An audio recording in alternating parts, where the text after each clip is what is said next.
예, 안녕하세요. 지금부터 숭실대학교 달빛 장애인 인식 공감 콘서트를 시작하겠습니다. 저는 숭실대 대학교 혁신원의 교양교육연구센터장을 맡고 있는 박삼열 교수라고 합니다.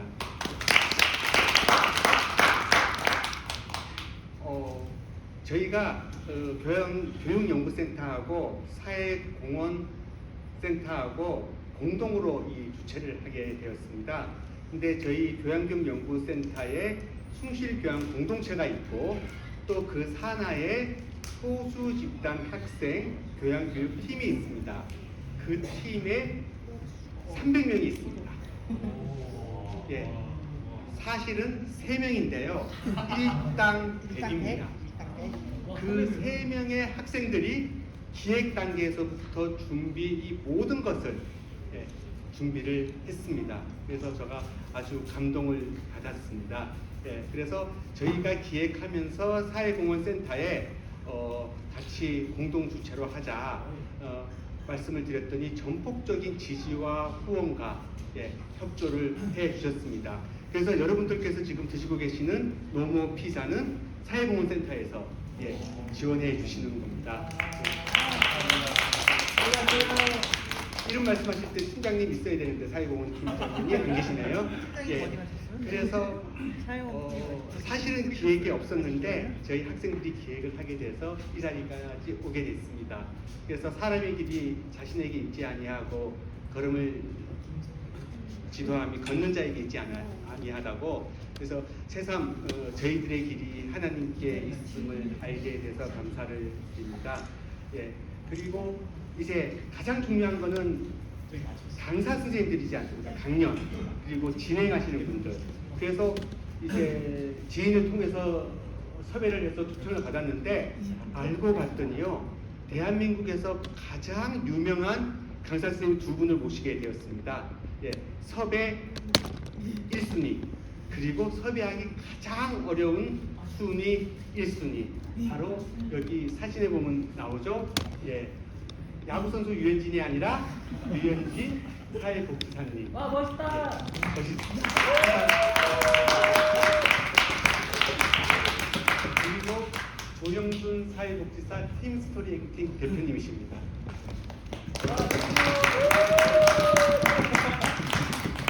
이 섭외 1순위를 한 분도 아니고 이렇게 2분을 모시게 된 게 굉장히 영광으로 생각을 합니다. 제가 요새 읽는 매일 성경 중에 하나님을 섬기는 일에는 이웃을 섬기는 일도 포함되어 있다고 하더라고요. 그래서 오늘 이 달빛 장애인 인식 공감 콘서트, 줄여서 달빛 콘서트라고 합니다. 그리고 김범수 학생 달빛 콘서트를 줄여서 2글자로 뭐라 그럴까요? 달콘? 역시 내 제자입니다. 그래서 달콘이라고 합니다. 이 달빛 콘서트를 하나님께서 준비해 주셨고, 이 자리를 통해서 우리가 하나님을 섬기고 또 이웃을 섬기는 귀한 자리가 되기를 소망합니다. 감사합니다.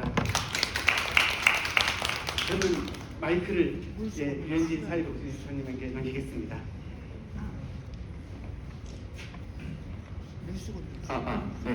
네, 안녕하세요. 저는 사회복지사 유현진이라고 합니다. 제가 사실 이 자리에 오기까지 너무나도 가슴이 떨렸어요. 왜냐하면 오늘 특별하게 제가 이제 가르쳤던 제자 중에 한 친구가, 여기 볼까요? 여기 숭실대지만 제자 중에 한 친구가 장애를 딛고 서울대에 입학했습니다. 그래서 저희 선생님이라고 해서 찾아와서 기념품이라고 곰돌이 인형을 선물로 줬어요. 그래서 너무나도 마음이 뭉클한 상황에서 이 자리에 오게 됐고요. 그리고 와보니까 이 곰돌이 중요하죠. 하지만 숭실대의 마스코트라고 하더라고요. 그래서 이 친구들도 상당히 귀여워서 들어와서 이제 깜짝 놀랐었고요. 마이크가 되지 않습니다. 그래서 너무나도 좋은 환경 속에서 또 우리 친구들이 수업을 듣고 있구나 라는 부분을 정말 몸으로 또 마음으로도 알 수 있었고요. 그리고 사실 성실대가 여러분들이 아시는지 모르겠지만 네. 숭실대가 사회복지과 관련해서는 우리나라 국내에 1위라고 감히 말할 수 있을 정도로 훌륭한 인프라와 네트워크를 구축하고 있다고 알고 있습니다. 그래서 여러분들께서 여기서 공부를 하고 또 어떤 현장으로 나가실지 또는 그냥 다른 공부를 하실지는 모르겠지만 이곳에서 공부하셨다는 것만큼은 큰 프라이드를 갖고 계셔도 무리가 없다라고 생각을 합니다. 저는 무엇이든 물어보살이라는 프로그램 혹시 아시나요? 네, 거기에서 이제 경계성 지능인 친구들과 함께 살아가는 미혼의 싱글데디 사회복사 아빠로 나왔었고요. KBS 시사 직격 그리고 MBN 소나무 기타 등등 다양한 프로그램에서 경계성 지능 친구들 또는 장애인분들 중에서 복지 서비스가 필요한 분들 위해서 나가서 솔루션을 제공하는 그런 솔루션을 제공하는 걸 소개해주는 역할로도 많이 활동을 하고 있습니다. 그래서 오늘 이 자리에 불러주신 우리 다양한 선생님들 그리고 숭실대학교 대학교육혁신원 교학연구센터 우리 교수님과 학생처 사회공헌센터 분들에게 감사 인사를 다시 한번 말씀드리고요. 이제 주로 우리 주제죠. 장애인과 비장애인 느슨한 연대의 중요성에 대해서 설명해 주실 조영준 사회복지사님을 소개해드리겠습니다. 감사합니다.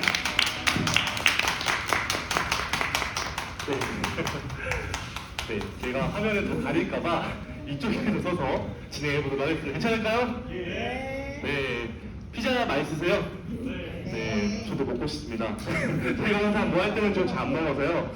네, 그래도 오늘 이야기가 굉장히 중요합니다. 저는 마이크 없어도 괜찮을까요? 소리가 좀 엑소 마이크 있습니다. 아, 그래요? 예. 네. 아, 네. 네, 원래 목소리가 좀 커가지고. 거기 아, 네. 네. 네, 감사합니다. 네, 잘 들으실까요? 네. 훨씬 괜찮으시죠? 네, 감사하게도 이렇게 불러주셔서 감사하기도 하지만 숭실대학교는 제가 좀 인연이 있습니다. 라떼는 아니고요. 제가 학부생 때 이제 숭실대학교 사회복지학 학생들하고 사회복지 대학생 잡지를 만드는 그 프로젝트에 참여해서 함께 했었습니다. 그때가 2009년, 10년 됐을 건데요. 그때도 이제 사회복지 여기 지금은 이제 그 법무부대장 이사장 가 계신 우리 정무석 교수님 자문해가지고 했었는데 거의 한 여자 자식이를 지금 꿈에도 몰랐거든요. 사실 설레는 마음 왔습니다.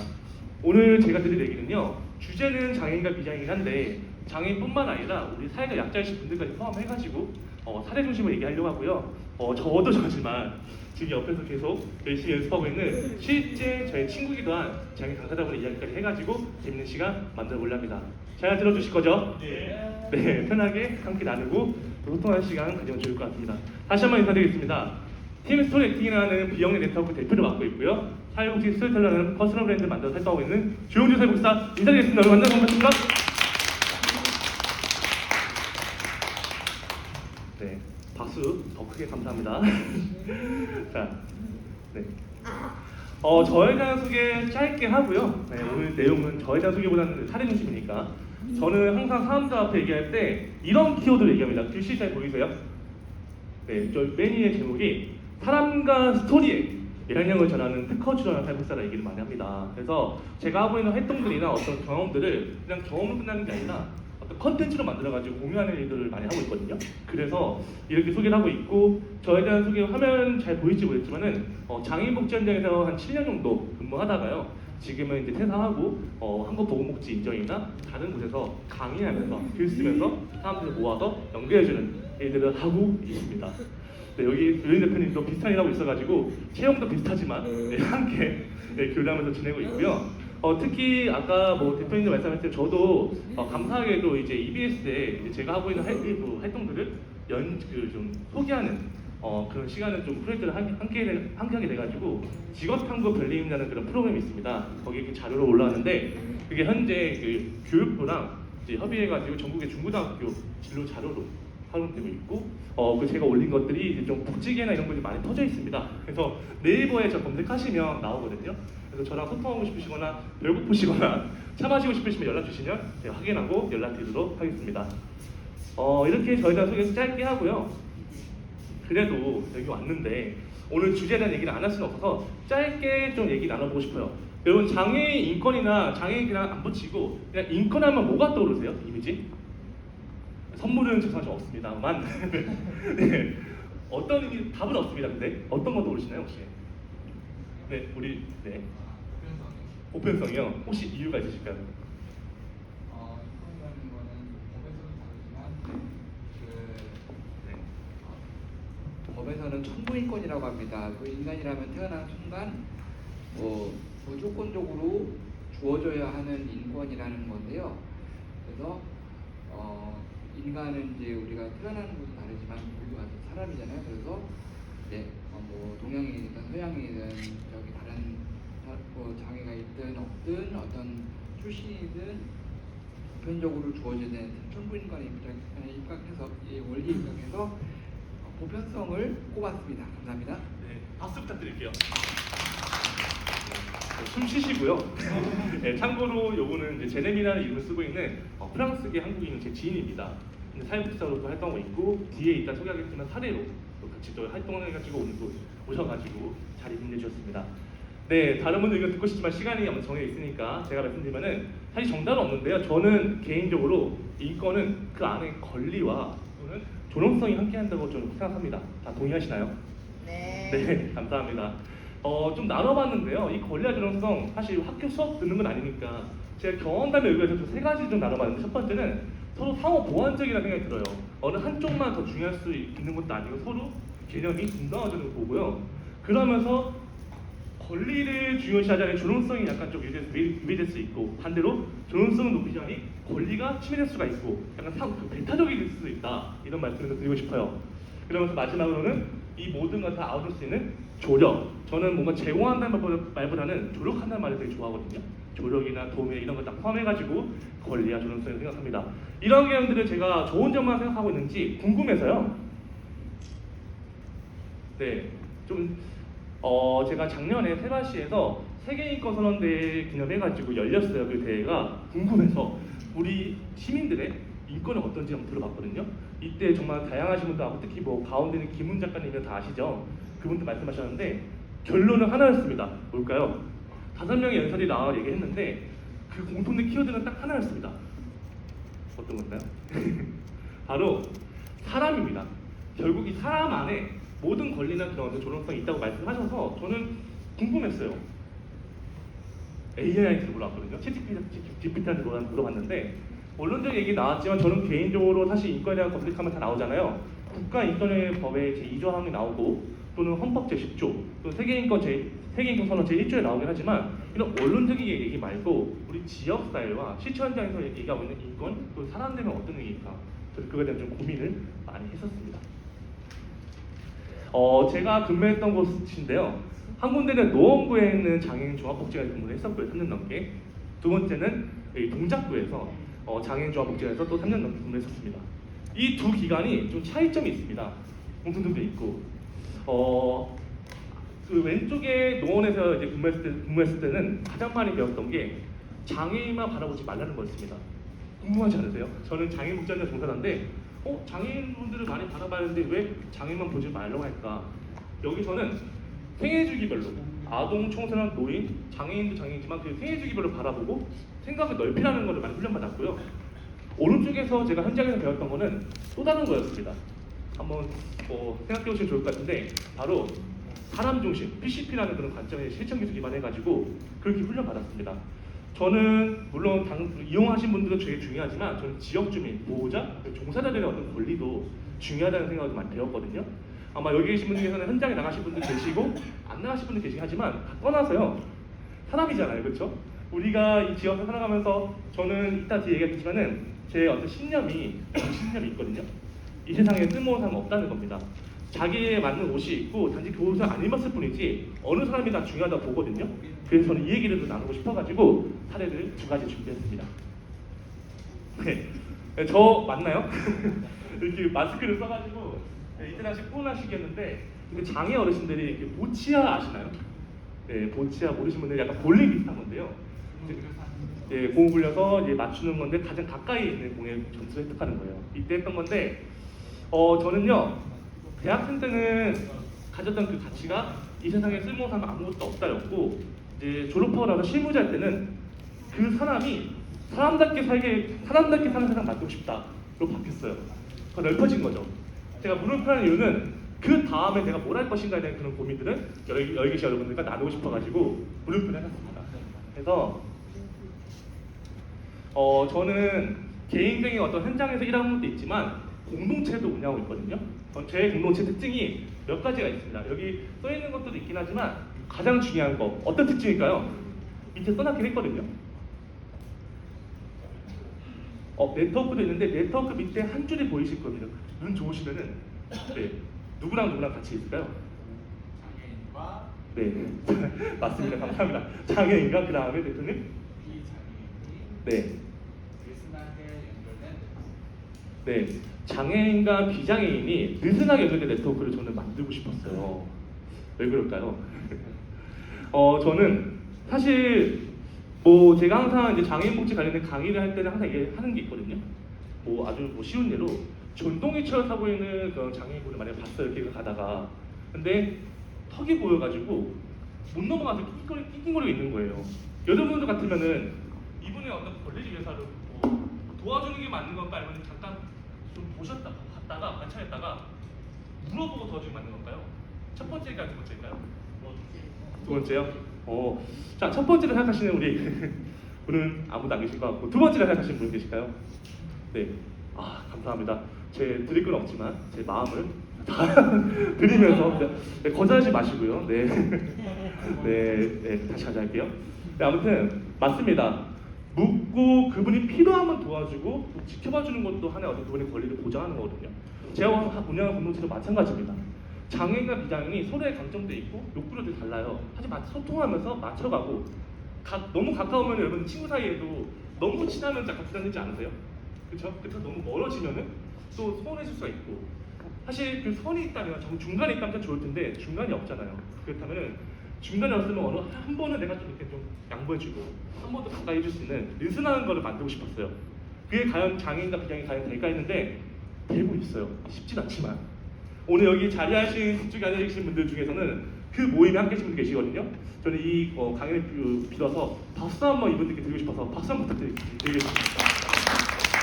네, 실제 그런 경험을 하고 계시고 네, 많이 느끼시고 있는 분들이어서 그래서 여기 공통된 키워드 사람, 방향성 다 있지만 중요한 건요 연결을 생각합니다. 근데 저는 그거를 이야기와 사람으로 풀어냈고요. 지금부터 그런 얘기들 좀 풀어보도록 하겠습니다. 네, 많은 활동했어요. 저는 일반적인 사회복지사하고는 좀 다릅니다. 네, 물론 근무를 하겠지만 개인적인 주말이든 퇴근한 시간 이후에는 좀 많이 폭넓게 경험하고 싶었어요. 그래서 조금 설명드리면은 맨 왼쪽에 있는 거는 제가 이제 해외 봉사를 이제 1년에 한 번씩 가거든요. 여기 갔던 게 이제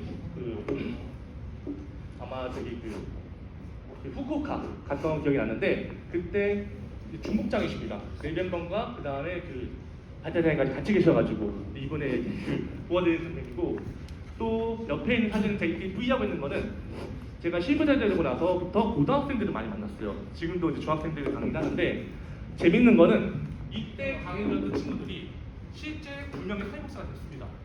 지금 연락해요. 이때 나왔던 이거 뭐냐면은 장애인들 대상으로 사회복지 만들고 싶은데 어떻게 도와줄 수 있을까? 마이크 없어도 괜찮을까요? 네. 조심하세요. 네, 죄송합니다. 네, 네, 그러면서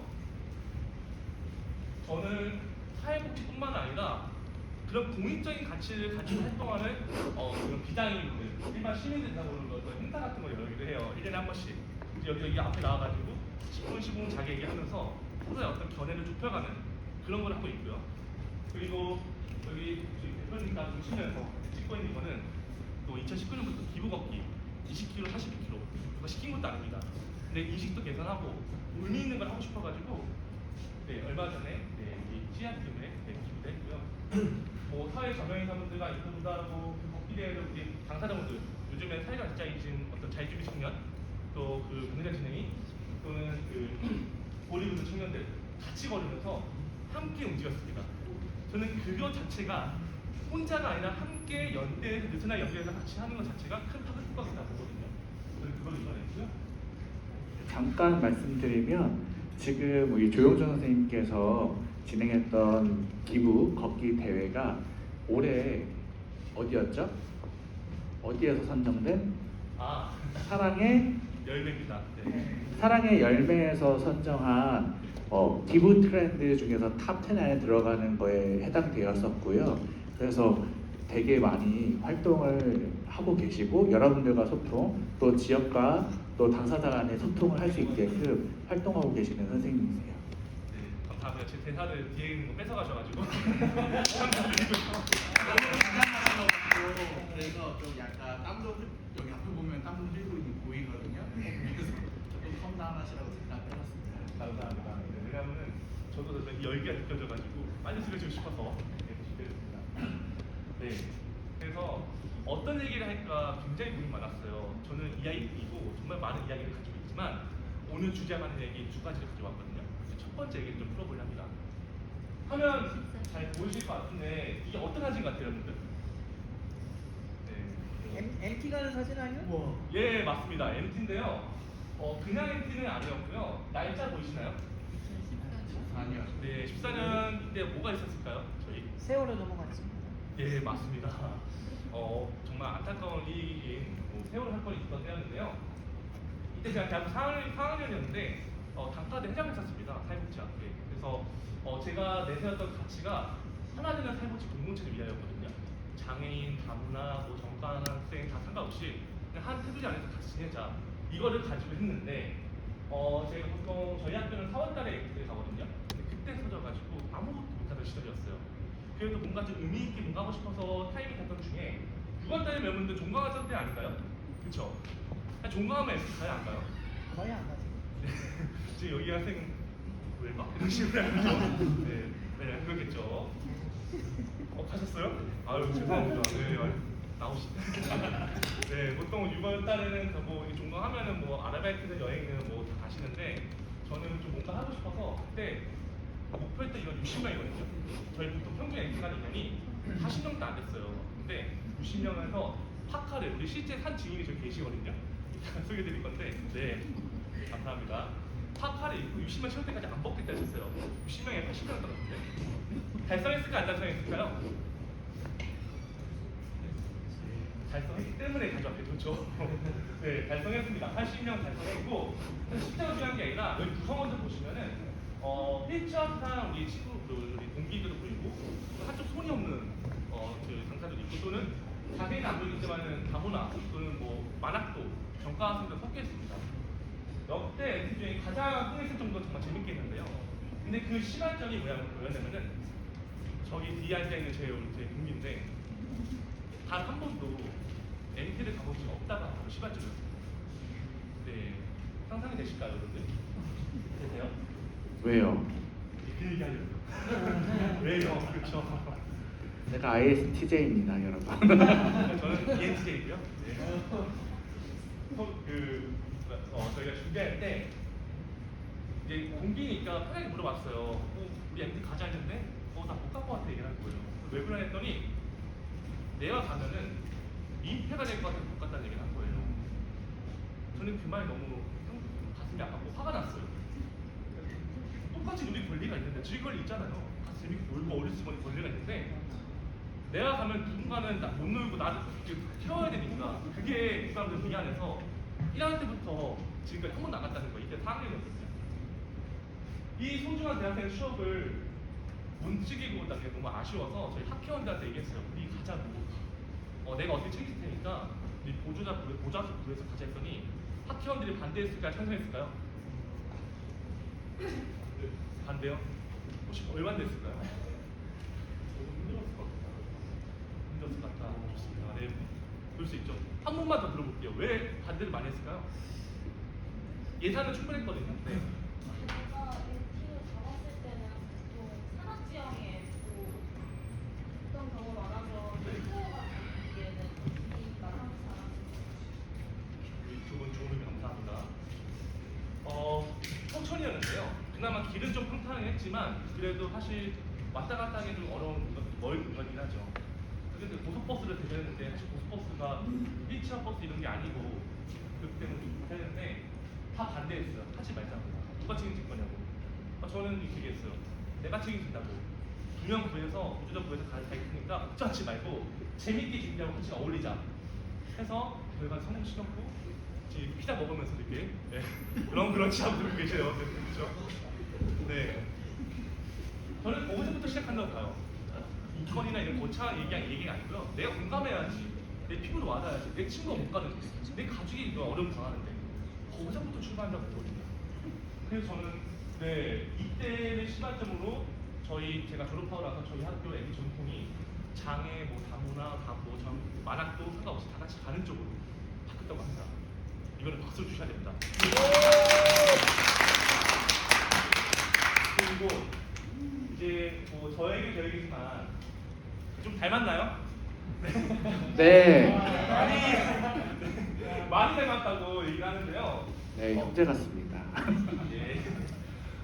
저도 저지만 실제 장애 당사자분들을 많이 만나요. 지금도 많이 만나고 있는데 그냥 만나는 게 아니라 그들의 이야기를 좀 글이나 콘텐츠로 좀 많이 표현하거든요. 이 친구 같은 경우에는 이따 제가 본인이 소개하겠지만은 저 9년이나 되고요. 얘들은 이제 10년 됩니다. 네, 서로 몰랐는데 서로 하나의 또 보면서 우정을 쌓고 있었고요. 본인이 그 장애 당사자로서 경험하고 느낀 것들을 브런치나 외부에 연주하고 있어요. 일주일에 한 번씩. 대단하지 않나요? 그 얘기를 잠깐 사례 발표를 들어볼 시간 가지려고 합니다. 우리 내 친구 윤채, 서윤채님을 소개할 때 큰 박수 부탁드립니다.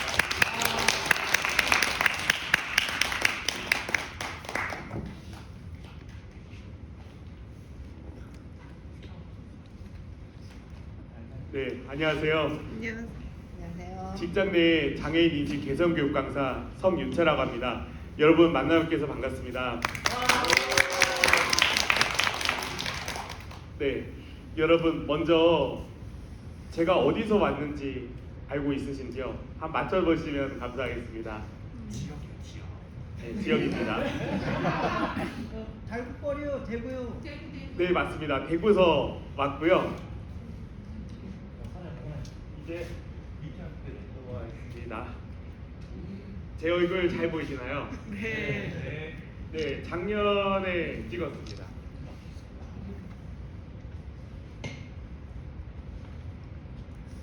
여러분 먼저 질문 하나 드리겠습니다.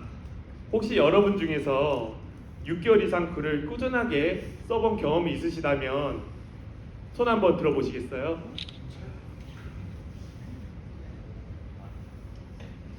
생각보다 조금 있는데요. 네, 감사합니다. 여러분 혹시 1년 가까이 글을 꾸준하게 매주 한 차례씩 쓰고 있다면 믿으시겠어요? 그렇죠. 1년 가까이 쓰는 게 참 쉬운 게 아니더라고요. 지난 1월에 제가 글을 처음 시작할 때만 하더라도 어떤 생각이 들었냐면 과연 절반이라도 끝낼 수 있을까라는 의문이 좀 많이 있었습니다. 하지만 이제 시간이 지날수록 많은 일들이 있었죠. 독자들의 피드백도 있었겠고요. 그 외에도 후원도 들어오고 여러 가지로 피드백도 주고 공감도 많이 해주셔서 이제 거의 끝나가는 중인데요. 한편으로는 정말 감사하더라고요.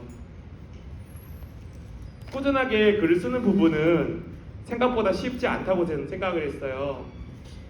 흥미뿐만 아니라 무엇보다 꾸준함이 있어야 6개월 이상 갈 수 있다고 저는 생각을 하거든요. 여러분 어떻게 보세요? 맞아요. 예, 그렇습니다. 세상에 도전하는 자폐성 장애인 당사자의 이야기를 통해서 장애 인식을 변화시킬 수 있도록 하는 것이 자부심을 저는 느끼고 있어요. 한 사람의 이야기가 세상을 작게나마 변화시키는 것도 저는 의미가 있다고 생각을 하거든요. 그래서 글쓰기도 의미가 있다고 저는 생각을 했습니다.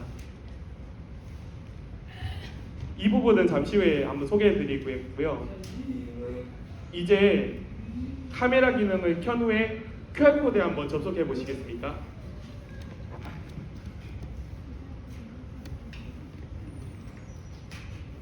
네, 모두 QR코드에 접속하셨는지요? 바로 다음 페이지와 관련이 있기 때문입니다. 바로 내 친구 윤채 링크로 연결이 되는 건데요. 내 친구 윤채가 달려온 길을 살펴볼게요. 집회 목적은 제가 작년 11월에 직장 내 장애인인식 개선교육 강사를 취득을 했어요.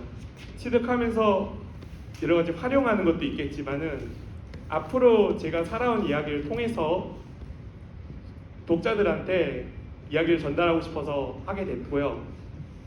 올해 초부터 준비해서 지난 2월부터 조영준 사회복지사의 브런치 스토리에 연재가 되고 있고요. 현재까지 47회차까지 이제 연재가 됐습니다. 내년 설 연휴 전에 이야기가 1차로 마무리될 예정으로 있고요. 내년 계획은 지금 자서전 형태로 2차로 지금 계획하고 있으며 앞으로 발달장애인 관련 인터뷰도 내년에 이제 진행하려고 합니다. 이야기 한 편당 좋아요 수는 평균적으로 27개가 나왔고요. 가장 많이 나올 때는 42개가 나왔습니다.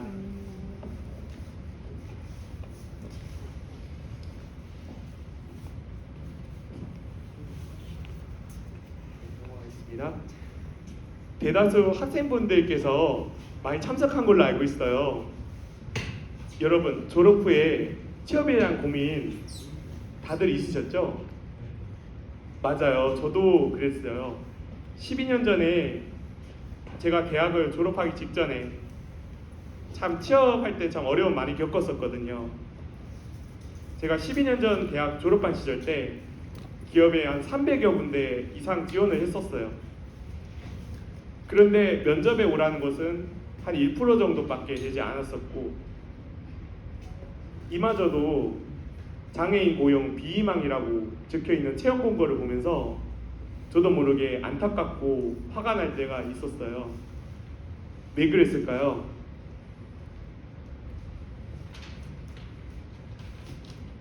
바로 특정 대상을 고용하지 않는 게 어떻게 보면 좀 불합리하다고 많이 생각을 했기 때문이었거든요. 여러분, 혹시 우리나라의 후천성 장애가 몇 프로 정도 된다고 생각하세요? 75%, 90. 한 80% 정도 된다고 볼 수가 있는데요. 사실 후천성 장애뿐만 아니라 원인 이상까지 하면은 85% 안팎이라고 볼 수가 있을 것 같습니다. 장애 발생의 80% 이상이 후천성 장애나 원인 미상임에도 특정 대상 고용 비희망은 불합리하다고 많이 느꼈어요. 그래서 안타까움이 많았던 거죠. 지난해 10월이었습니다. 전 직장을 퇴사한 후에 10개월 정도 일을 하지 못했었는데요. 그때 지출이 굉장히 많았던 적이 있었어요. 지출이 많으면서 어떤 게 생각이 났냐면, 아무래도 경제적으로 좀 더 여유로워야지 마음이 좀 더 유롭다는 생각을 많이 했던 것 같아요. 지난 5월달이었을 거예요. 지난 5월달에 제가 일자리를 알아보려고 워크넷에 한 구직 공고를 갔었는데 15시간짜리 일자리였고 장애인 대상으로 이제 고용하는 형태로 운영을 하고 있었어요. 그것도 이제 법무법인의 사무 관련직이었는데 한편으로 어떤 생각이 들었냐면 15시간 일자리를 가지고 장애인이 미래에 대한 삶을 설계할 수 있을까, 그리고 생활할 수 있을까라는 좀 의문이 많이 들었었거든요. 한편으로는 이게 경제적으로 여유가 있어야 비장애인과 장애인 모두 좀 더 안정적으로 살아갈 수가 있다고 좀 생각을 하거든요. 그나마 이제 10년 전보다는 사회적 기업이라든지 이제 기업에서 운영하는 이제 자회사형 표준 사업장이 많아진 거는 한편으로는 반가운 일인데, 그런데 아직까지는 편차가 좀 심한 것 같아요. 업종이나 이제 지역별 편차가 좀 있다 보니까 앞으로 개선해야 된다고 좀 생각을 많이 합니다. 그리고 앞으로 장애인과 비장애인 삶이 더 나아지려면은 취업의 양뿐만 아니라 질 모두 향상이 돼야 된다고 저는 생각을 하고요. 그리고 더 나아가서는 장애인을 비롯한 소수자가 중산층에 들어갈 수 있어야 아무래도 좀 더 힘이 될 거고요. Z급까지 할 수 있으면 우리 경제뿐만 아니라 비장애인과 장애인 삶이 더 여롭지 않을까 저는 생각해 봤습니다. 여러분도 동의하시죠? 네. 그렇죠. 이게 굉장히 중요한 문제예요. 생존의 문제는. 이제 연재하면서 겪었던 에피소드를 하나 들려드릴게요. 지난 5월달입니다. 한 독자께서 장애인 고용에 관련된 에피소드 관련한 의견을 주셨는데요. 당시에 한국장애인 고용공단과 관련된 에피소드였어요. 그 에피소드를 의견 주셨는데 포기하지 말아달라. 그리고 장애인의 아무래도 여러 가지로 좀 도움이 될 수 있는 말들을 많이 해주셨는데 본인 삶의 주체는 본인 스스로가 되었으면 한다라고 얘기를 하셨어요.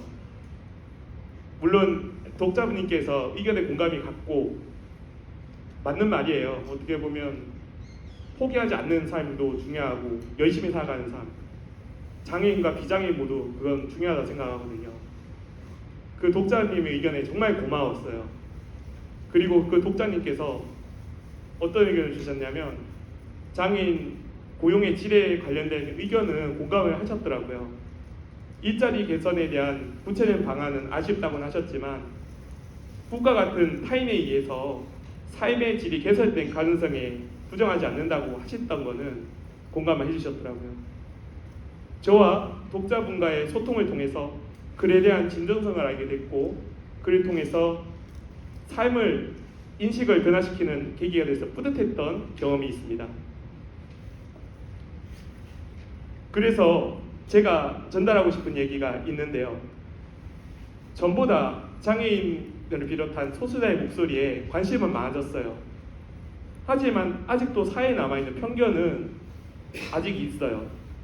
그래서 장애인을 비롯한 소수자의 목소리가 작지 않게 묻히는 것 같아서 아쉬움이 있었습니다. 그래서 재작년에 스스로 인식 변화가 필요하다고 느껴져서 작년 가을에 직장 내 장애인 인식 개선 교육 강사를 취득하기 위한 준비를 했었고요. 필기와 실기를 붙어서 작년 11월에 직장 내 장애인 인식 개선 교육 강사를 취득하게 됐습니다.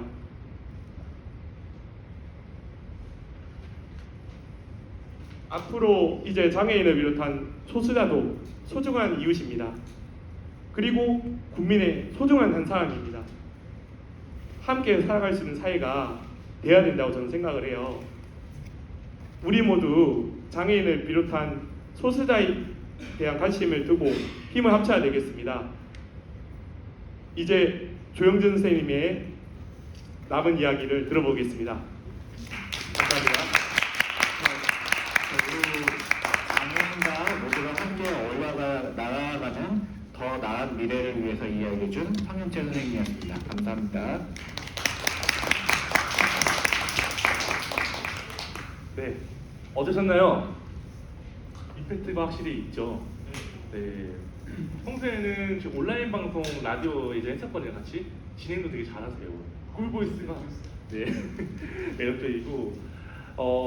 조금만 더 얘기를 드리면은 내 친구 유치에 대해서 처음에 이 친구가 처음부터 쓰고 싶었던 건 아니었어요. 이 연재하는 것 자체에 대한 두려움도 컸고요. 또 실제 자기가 일상에 대한 얘기를 하는 거죠. 뭐 취업뿐만 아니라 뭐 차별받았던 것들, 또는 취미생활 다 공유하고 싶은데 용기가 안 났대요. 엄두가 안 났대요. 맞죠? 네, 맞습니다. 근데 저랑 이제 얘기 나누면서 용기 내 가지고 자기와 비슷한 이제 그런 또래 어떤 뭐 청년분들이나 장애인분들 또는 뭐 소수자분들에게 용기와 힘을 주고 싶어가지고 그래서 저희 이제 올해 이제 51주 해가지고 연재 매일 하고 있고요. 정말 일주일마다 글을 쓰는 건 정말 쉽지 않은데 포기하지 않고 정말 연휴 기간에도 쓰고 많이 썼거든요. 지금까지 왔다는 거에 정말 저 개인적으로 정말 뭉클했습니다. 다시 한번 지금 박수 부탁드리겠습니다. 아마 내년에는 이제 인터뷰나 챌린지 형태 해가지고 아마 전자책으로 나와서 아마 좀 널리 보급할 예정이고요. 그대로 많은 관심과 사랑 부탁드리겠습니다. 네, 알겠습니다. 네. 자, 그러면은 이제 거의 이제 윤채가 얘기하셨으니 저도 이제 마무리 겸 얘기를 좀 전하고 싶은데요. 아까 제가 말씀드렸던 소시대 이제 선배님들이시죠, 그렇죠? 선배님들과 이제 전국 잡지를 통해 가지고 사회복지가 무조건 도와주는 게 사회복지가 아니다. 이 지역 사회를 디자인하고 우리 모두 국민의 행복한 삶을 추구하기 위한 그런 개념을 좀 하고 싶어서 인터뷰 같은 거나 기사 같은 거 만들어서 했었고요. 또는 그와 어떤 노력이 인정받아 가지고 이제 중앙일보에 실려가지고 2016년에 혹시 예. 저 질문 있습니다. 네. 저 중앙일보에 있는 저분이 이거 누구신가요? 네, 접니다. 네. 시간은 거꾸로 간다는 것을 증명하고 계시네요. 네. 네, 감사합니다. 네. 네, 열심히 더 좀 갖고도 하고요. 뭐 그게 중요한 건 아니니까요. 이미 그러니까 저와 함께하는 분들이 뭐 일반인 분들 말고도 아까 얘기했던 장애인분들과 소수자분 계시는데 이분들의 일상을 너무 재밌거든요. 저만 하기 너무 아까운 거예요. 이거를 저는 블로그나 SNS에 처음 공유했었는데 이게 확산이 돼가지고 기부도 하고 뭐 또는 이제 모임도 열고 이렇게 된 것 같아요. 그런 얘기들을 또 2019년에 평창에서 이제 공익활동가 전 세계 공익활동가들이 모이는 그런 대회가 있었어요. 베러투게더 챌린지라는 그런 행사인데 그때 이제 한국 대표로 뽑혀가지고 아마 잘 알려지지 않은 행사긴 해요. 근데 그래서 5분 정도긴 하지만 이 활동들을 또 얘기했었고요. 그러면서 아까 얘기했던 사랑의 열매 공동 모금에서 또 저희의 어떤 기부 활동도 인정해주시고 저 혼자 한 게 아닙니다. 저는 항상 얘기를 하고 다니는 게 저 혼자 했었으면 뭐 하긴 하겠죠. 근데 그 의미가 없다고 봐요.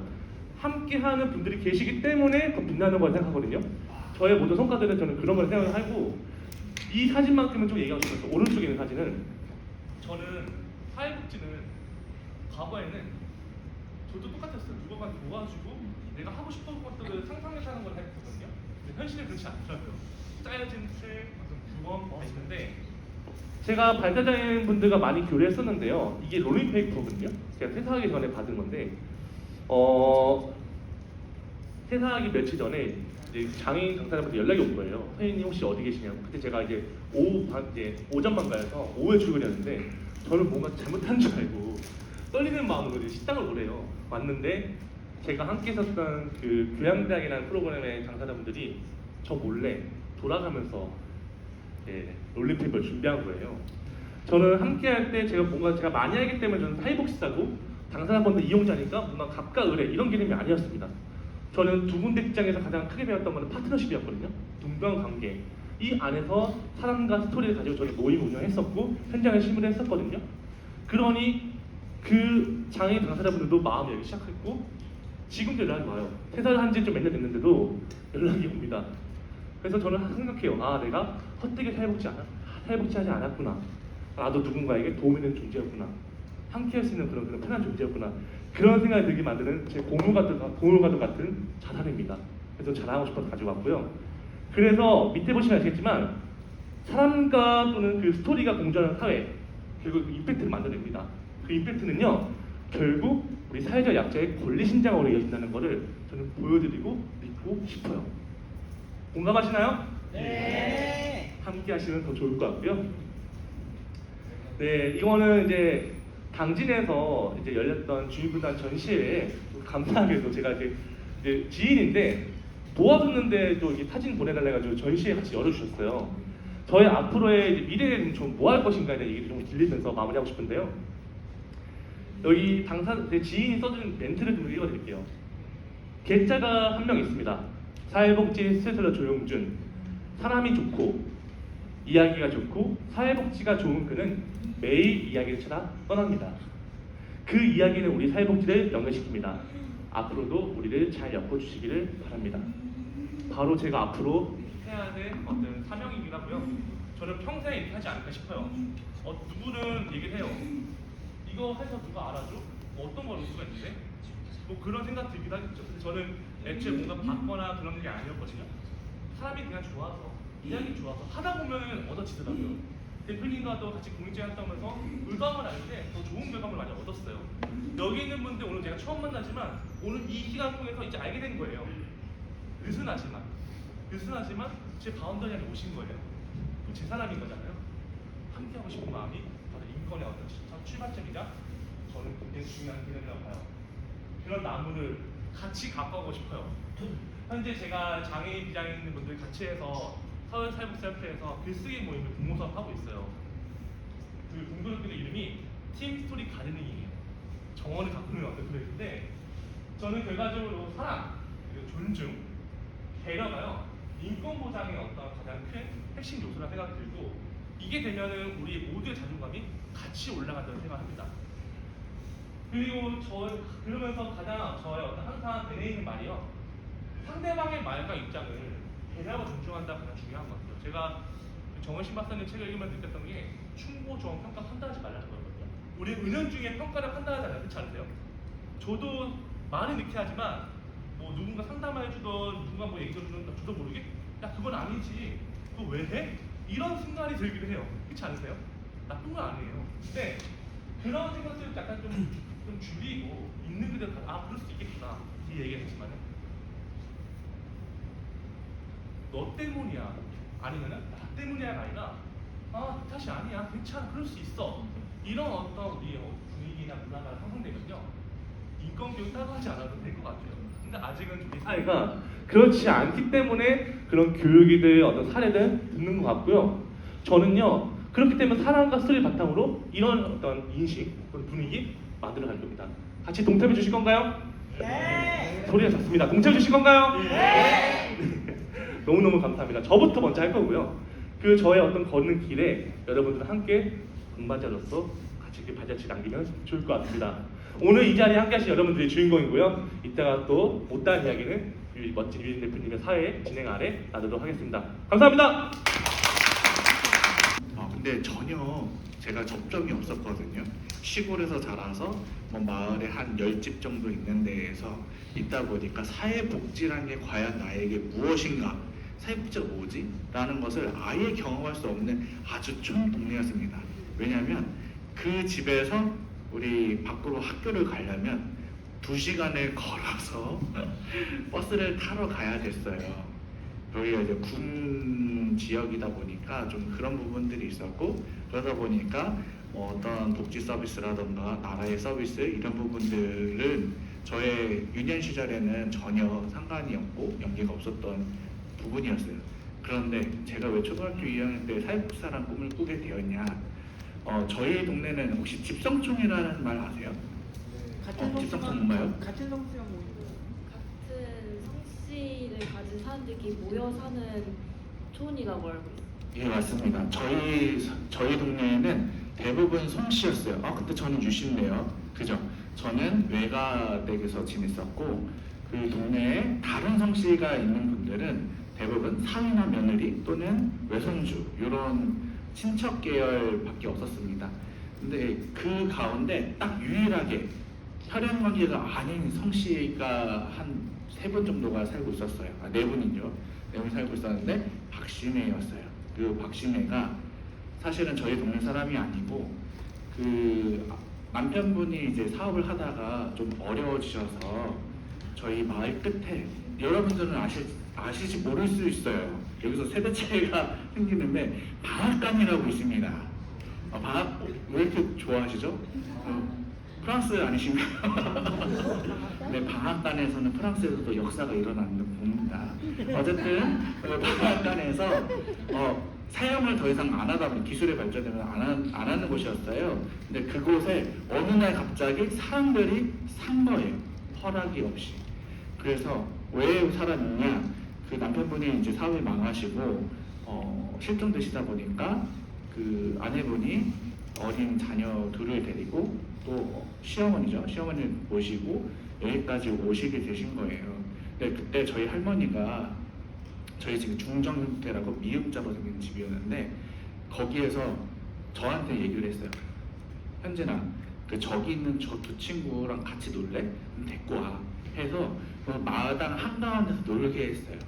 그러면 이게 제가 그때 중정 형태에 대한 좀 메리트를 느꼈는데, 왜냐하면 아이들이 아무리 놀아봤자 나갈 수가 없어요. 입구 앞에 할머니가 고추를 막 널고 있으면 나갈 수가 없어요. 그건 뭐예요? 부처님 손바닥 안에 있는 거예요. 할머니 손바닥 안에. 그래서 그 안에서 놀면서 어떻게 했냐면 놀고 또 식사 때가 되면 할머니가 이제 밥을 차려가지고 우리랑 전혀 다른 남남인 그 친구들도 먹였던 거예요. 그거를 몇 년 동안 해왔던 거고요. 할아버지가 돌아가시고 났을 때 그때 그 친구들이 와서 얘기를 해줬던 기억이 나요. 아, 우리는 제일 막내 동생 있었거든요. 그 집에 저랑 남인 우리가 형제인 줄 알았대요. 잠도 자고 막 이러다 보니까 형제인 줄 알고 원 친척인 줄 알았대요. 그러니까 할머니가 저는 몰랐는데 그 친구들한테 좀 약간의 낙인감을 피하기 위해서 사실 우리는 원 친척이야라고 얘기를 했던 거예요. 근데 그러한 배려하는 모습, 또 나누는 모습을 보면서 아, 어떤 것이 내가 미래에 살아야 될 나의 인생일까를 좀 고민해 왔던 것 같고, 그래서 나는 다른 이들과 같이 살아가는 삶을 살아야겠다라고 생각을 하고 지금 살아가고 있습니다. 제가 대학생 때 난장이가 쏘아올린 작은 공 혹시 읽어보신 분 계세요? 아니면 제목이라도? 여기 생각보다 많네요. 오, 거의 필독서죠? 제가 몸담고 CRT움이라는 공동체는 난장이가 쏘아올린 작은 공의 저자 조세희 선생님께서 설립하신 단체예요. 이분의 모토는 가장 낮은 자에게 함께 하라는 그 모토였고요. 그래서 처음에는 출생신고가 안 된 친구들, 그리고 그 가운데 경계성 지능, 그리고 자폐, 이런 다양한 장애를 갖고 있는 친구들과 함께 어울려 살아가는 공동체를 꿈꾸셔서 그러한 공동체를 이루고 살아가고 있고요. 제가 사실 이제 장애인 친구들이 많잖아요, 여기에. 근데 장애가 있는 친구들은 어떠한 혜택이나 이런 부분들도 있어요. 하지만 경계성 지능인 친구들은 법적으로 정해져 있는 친구들이 아니다 보니까 혜택이 전혀 없어요. 그러다 보니까 사실 사회학적으로는 분노감이 좀 있을 수 있습니다. 그래서 좀 공격적인 부분들도 있고요. 근데 이 친구들도 사람이잖아요. 선생님도 혹시 사람이 아니신가요? 사람이죠. 옆에 계신 분은 사람이 되어가는 건 아니고요. 사춘기를 이제 조만간 종료했군요. 네. 그럼 혹시 여기 우리 박재민 선생님께서는 어떻게 쑥과 마늘 좀 드셨나요? 앞으로도 드셔야 될 것 같습니다. 전준혁 선생님께서는 지금 어떻게 사람으로 달려가고 계신 것 같아요? 네, 여러분들은 사람이 아니라고 했지만 저는 사람입니다. 네, 그 사람이라는 것이 한자로 하면 인간과 인간이 서로 맞대어서 어울려 살아가는 것이라고 해요. 그래서 저는 같이 살아가는 삶을 선택을 했고요. 우리 친구들이 지원을 못 받는 친구들이 되게 많아요. 근데 제가 만났던 친구들이 하나둘씩 아까 참고로 경계성 지능이 고정되는 픽스값이 아니에요. 그래서 나이가 들어감에 따라서 지적 장애로 떨어질 수 있는 부분도 있거든요. 그래서 아까 서울대에 들어갔다는 그 친구가 처음에 만났을 때는 경계성 지능이었어요. 근데 지금은 옛날 하면 상급 지적 장애고 요즘에 심한 장애라고 하죠. 거기에 들어가 있는 친구고요. 근데 본인의 실력으로 어떠한 장애 혜택을 받고 들어가는 것이 아니라 시험 쳐서 들어갔거든요. 그리고 제가 장애인 태권도 협회 이사를 또 맡고 있습니다. 그래서 그 장애인 태권도에도 실업 선수라는 게 있어요. 직업 선수. 그래서 운동을 하면서 또 직업 활동을 할 수 있는 친구들이 있는데요. 저희가 경각성 지능 친구들과 장애인 분들을 같이 함께 어울릴 수 있는 구조가 어떤 부분이 있었냐면 활동 지원이라는 거 알고 계시나요? 장애인 활동 지원자? 네, 장애가 심한 장애가 있는 분들 같은 경우에 활동자 서비스를 받을 수 있어요. 그래서 그 서비스를 경계성 지능 친구들이나 또는 자립준비 청년들이 그 역할을 서포트를 해주는 거고요. 그러다 보면 이제 어르신 활동연사가 아니라 나랑 비슷한 또래의 활동자 선생님이랑 함께 친구처럼 지낼 수 있는 그런 모델들도 이루고 있습니다. 그래서 실질적으로 그러니까 어떤 이상적인 모델의 형태가 아니라 실질적인 모델을 가지고 구현을 하려고 하고 있고요. 이 모델은 이 세상에 처음 한국에 생긴 게 아니고요. 독일의 복지공동체 베델마을이라는 곳이 있습니다. 그리고 일본에 왓바헤라는 공동체가 있어요. 그곳에서 실제로 이루고 있는 모델을 가지고 온 것입니다. 자, 제가 이 부분을 말씀드리려고 한 거는 사실 아까 우리 조영준 선생님께서 말씀을 주셨지만 저희가 살아갈 때 대상자를 어떻게 보느냐에 따라서 그 대상자를 우리의 이웃으로 받아들이느냐 또는 저기에 있는 사람이 아닌 혹은 외계인 같은 다른 존재로 받아들이느냐가 결정되는 것 같아요.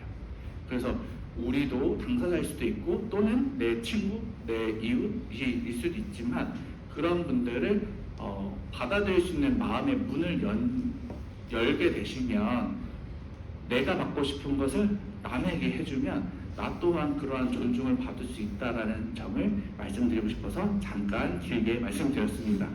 자, 이제 2부 순서로 토크쇼 진행을 할 거고요.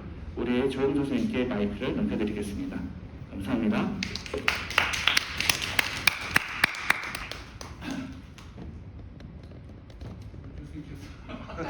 뭐 하시는 거?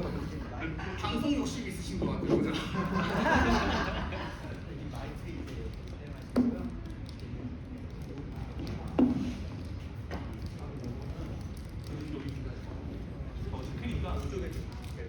저는 이쪽에 하고 그거를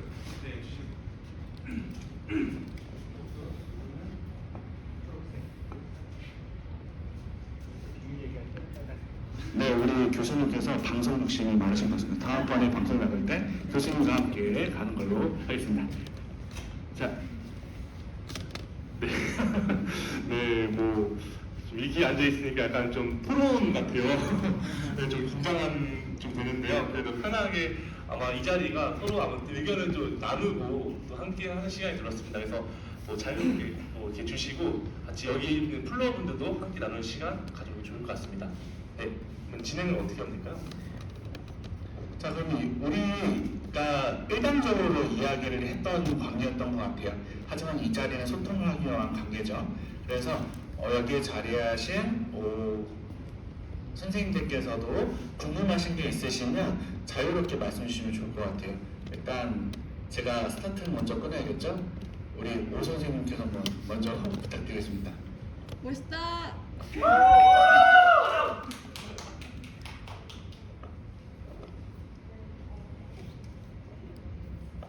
네, 맞습니다. 네, 저는 숭실대학교에 현재 재학 중인 우채이라고 하고요. 제가 이 강의를 들으면서 저는 존중이라는 것에 대해서 큰 좀 그런 걸 얻게 되었는데 제가 왜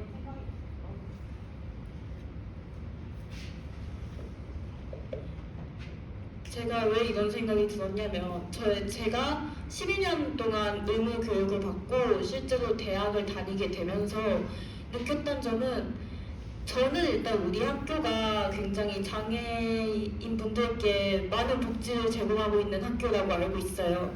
근데 그럼에도 불구하고 비장애인 학생들은 그런 거에 대해서 인지도 못하고 있고 학교에 장애인이 다니고 있는지도 잘 모르고 그리고 아까 말씀하신 것처럼 장애인분들 되게 그냥 우리와 다른 존재라고 생각하고 있는 경향이 큰 것 같아요. 저는 여기서 이런 인식이 왜 왔냐라고 생각을 하면은 오히려 의무교육 때문이라고 생각을 했거든요. 난 존중은 해야 돼, 존중해야 돼, 막 있으면 도와줘야 돼라고 말을 하는데 막상 주변에는 장애인이 많이 없고 그냥 그런 교육도 되게 형식적으로 이루어지고 있잖아요. 현재 그냥 영상 틀어주고 감정문 쓰고 내라 이런 식의 교육이다 보니까 되게 실제로 현실에서는 이루어질 수는 없게 하는 방식으로 지금 교육 현장에서 이런 일이 일어나고 있는 것 같은데 혹시 그러면은 우리가 어떠한 교육을 통하여 어린 학생들에게 그리고 대학생들에게 사회에 본격적으로 나가기 전에 어떤 인식을 심어줄 수 있는가 이거에 대해서 저는 좀 논의를 해보고 싶어요. 왜냐하면 제가 대학생이기도 하고 대학생이라는 게 은근 비슷한 사람들끼리 뭉쳐서 계속 지내자고자 하는 경향이 있다 보니까 생각이 되게 정체되어 있다라는 막 느낌을 받을 때가 있었거든요. 이에 대해서 좀 의견을 나눠보고 싶었습니다.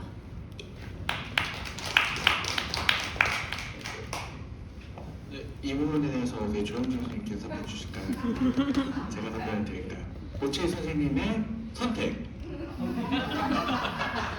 선택도 중요한 겁니다. 내가 주권적으로 선택할 수 있다는 것도 참 중요한 거거든요. 강태. 네, 감사합니다. 일단 저는 간판을 참 여러 개를 맡고 있는데 우리 취약이라는 표현도 사실 저는 쓰고 싶지는 않아요. 근데 어떤 도움이나 이해나 이런 부분이 인생을 살다 보면 받아야 될 때가 또 있거든요. 그래서 그런 친구들의 목소리를 대변하려고 노력을 하다 보니까 감투를 여러 개 맡게 되는데 그 대안학교의 이사로도 또 활동을 하고 있어요. 그래서 일단 우리 친구들이 아까 성현철 선생님처럼 다양하게 자기의 글이라는 수단을 통해서 목소리를 내는 것도 중요하고 또 저희 친구들 같은 경우에는 어떤 미술이나 태권도 같은 문화 활동으로 또 소통을 하는 창구도 마련되어 있습니다. 네, 이러한 부분들이 제가 학생일 때는 국민학교 세대예요. 제가 학생일 때는 이러한 문화들이 사실 감추어지고 집에만 아이를 데리고 있거나 하는 형태로 좀 사회에 나와 있는 부분들이 좀 적었어요. 근데 지금은 과도기로 이런 부분들이 초등학교로 넘어가는 시점에서부터 오픈이 되고 함께 나아가고자 하는 활동들이 늘어나고 있는 중인 거고요. 그래서 제가 말씀드리고자 하는 것은 여러분들이 그렇다고 해서 내가 소리를 숨기고 혹은 내가 다른 사람들 이상하게 보거나 또는 제3의 다른 존재라고 보는 그 시선을 조금은 이겨내고 나의 목소리를 세상에 전달하는 것이 참 중요하다.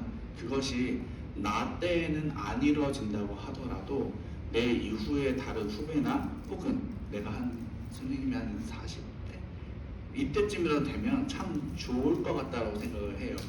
그래서 결론은 우리의 목소리를 충분히 내는 것이 필요하다입니다. 감사합니다. 자, 우리 최 선생님께서 다음 질문을 하실 분을 한번 간택을 해봐 주세요. 누가 좋을까요? 누구일까요? 슈는 넘기기 좋을 것 같습니다. 네, 김범수 선생님께 마이크 전달하겠습니다. 우선 좋은 말씀 해주시고 유현진 대표님하고 조영진 대표님께 감사의 말씀 드리고 싶고요. 그리고 이번엔 장애인분들한테 한번 여쭤보고 싶습니다. 제가 생각하기에는 인식만으로는 사회가 그렇게 크게 변화하지 않는다라고 생각을 해요. 그래서 저는 정책적으로 그런 부분을 바꿔야 된다고 생각을 하는데 사실 일반인의 입장에서 장애인분들이 어떠한 점에서 불편을 느끼고 어떠한 점을 보완했으면 좋겠는지 알기는 쉽지 않잖아요. 그래서 그러한 부분을 어떠한 부분을 정책적으로 보완했으면 좋겠는지 한번 장애인분들에게 여쭤보고 싶습니다. 그래서 혹시나 불편했던 점이 있다면 이런 점 국가에서 바꿔서 정책적으로 보완을 해줬으면 좋겠다 하는 점이 있는지 혹시 한번 여쭤보고 싶은데. 손 드시면 신체 장애인분도 계시고 네. 발달 장애인 계시니까 어떤 분한테 질문을 다 한번 여쭤보고 싶습니다. 그래요? 서로 느끼는 불편함이 다를 거라고 생각을 해서. 선생님께 한번 부탁드릴게요. 네네네. 누가 할게요? 이쪽에.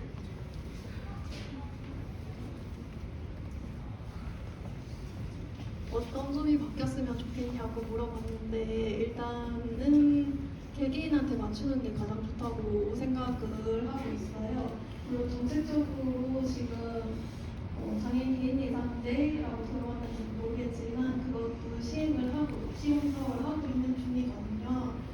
그래서 그것도 일단은 장애인 활동 지원 서비스를 개개인에게 좀 더 맞춤형으로 하기 위해서 시험 사업을 진행하고 있는 거라서 그런 개개인에게 맞춘 사업들을 더욱더 많이 해야 되지 않을까라는 저는 생각을 하고 있습니다.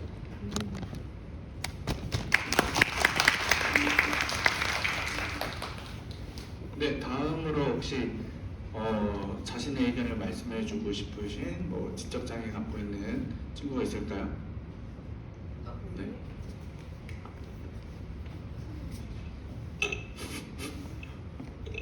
안녕하세요. 저 CITM 공동체 김선호라고 합니다.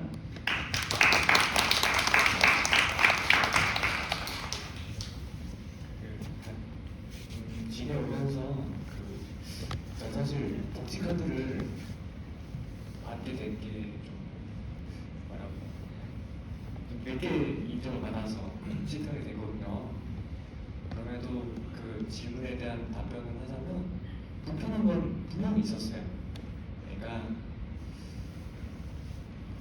그 외적인 부분이랑 외적인 성향을 가진 분들도 계시잖아요. 그래서 외적인 분들. 그래서 저만 해도 막뭐 지금이야 좀 나아져서 이렇게 잘 말할 수 있지만 그 긴장을 많이 하게 되더라고요. 그래서 안 그래도 혜택도 못 받고 이렇게 신청을 해야 되는 부분이 있는데 그 지자체, 뭐 복지센터, 동사무소 그런 데에서 신청을 할 때 긴장해서 막 말도 안 나오고 막 그런 경험이 있었어요. 그래서 정책을 한다고 하면 그러니까 같이 가질 수 있는 내 옆자리를 지켜줄 수 있는 사람이 좀 같이 할 수 있는 뭐 그런 그 도움을 받고 그러면 더 좋지 않을까라고 저는 개인적으로 생각했습니다. 자, 이상입니다. 저 말에서 부연 설명을 드리면 사실 저희가 햄버거를 먹는다, 짜장면을 먹는다 선택을 하는 것 같고 일상생활에 지장이 되진 않잖아요. 그런데 우리 장애 등급을 받게 된 분들 같은 경우에 특히 발달장애 쪽이나 지적장애 혹은 자폐 이런 쪽에 등급을 받게 되는 대상자들을 보면 어떤 법적인 행위를 제약이 법적인 행위를 하는데 제약이 좀 있는 편이에요. 그래서 예를 들어서 들어보셨는지 모르겠지만 후견인 제도라는 게 있어요. 심한 거에 따라서 성년 한정 후견인이 있고 그 다음에 공동 후견인이 있고 마지막으로 특정한 업무 예를 들면 부동산에 갔을 때 내가 거래를 하기 위해서 공인중개사를 고용하는 개념인 거잖아요. 그런 것처럼 아주 특수한 부위 부분적인 부분을 위임하는 임시 후견이라는 게 있어요. 그래서 그런 후견인 업무를 할 수 있는가 없는가. 근데 문제는 그런 후견인을 신청하는 서비스를 신청하는 것 자체도 어려움이 있을 수 있다라는 거죠. 그래서 제가 자활센터라는 곳이 있습니다. 조건부 수급자가 되시면 근로를 하면서 생계를 유지할 수 있도록 도와주는 복지기관이고요. 주거복지센터라는 게 있습니다. 이게 뭐냐면 어려운 분들도 그렇고 경제적으로 어려운 분들도 그렇고 사회 초년생이신 분들도 그렇고 주거에 관련된 어떤 서비스, 임대주택 입주라던가 아니면 주거에 관련된 어떤 분란 또는 주거 관련해서는 들어가는 것뿐만 아니고 뭐가 있겠어요? 형광등이 나갔어요. 그럼 어떻게 해야 돼요? 박재민 선생님? 형광등을 교체해야겠죠. 하지만 만약에 휠체어를 타고 계시는 분이 대상자라면 형광등을 교체를 스스로 할 수 있을까요? 그렇죠. 그래서 주거복지센터에서는 그러한 환경 개선 관련된 도움도 드리고 있습니다. 또 각가지 여러 기관들이 있는데요. 기관들이 있으면 참 좋겠죠. 우리는 필요하면 말을 할 수 있겠죠. 근데 아까 우리 김선호 선생님이 말씀을 하신 거를 빗대어 얘기를 하면 내가 그들에게 어떠한 요구를 할 수 있을지 또 내가 그 요구를 해도 되는지에 대한 부분에 대해서 좀 어려움이 있다라는 거예요. 아예 가지 못하는 분도 계시고 두려움 때문에 갔는데 그 앞에서 망설이시는 분들이 있어요. 근데 동사무소 가보면 물론 모두 그러신 건 아니지만 예로 종사하시는 주무관이 장애나 어떤 특정 부분에 대해서 이해도가 떨어지면 그 부분이 왜 거기에 3시간 동안 서 있는지 이해조차 못하는 거예요. 그래서 아까 말씀드린 게 우리 모든 국민들을 위한 인식 개선도 있겠지만 1차적으로는 저는 어떠한 복지기관 혹은 행정기관에 근무하는 종사자 대상으로 경제성 지능이나 혹은 장애와 같은 부분에 대해 온가분화라는 부분이 캐치가 된다라는 거예요. 그래서 그 부분을 말씀드리고 싶었습니다. 감사합니다. 자, 다음 우리 김광 선생님께서 지명을 해주시기 바랍니다.